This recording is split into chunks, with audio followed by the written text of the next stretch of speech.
Semenjak dibukanya pariwisata Bali untuk wisatawan domestik pada 31 Juli lalu, kasus COVID-19 di Bali mengalami peningkatan yang cukup signifikan. Dengan adanya hal ini, pemerintah Provinsi Bali menelusuri penyebab peningkatan kasus COVID-19 di Bali.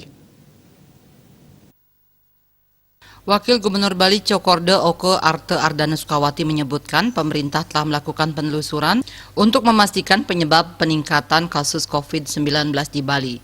Wagub yang lebih akrab disapa Cok Aceh itu menambahkan pihaknya masih mencari hubungan antara pembukaan Bali untuk wisatawan dan bertambahnya jumlah kasus.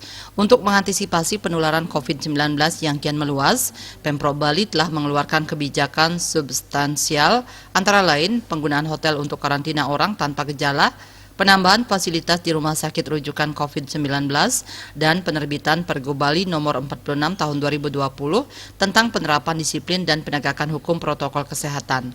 Diharapkan usaha-usaha ini dapat mencegah penyebaran kasus COVID-19 di Bali. Denpos melaporkan.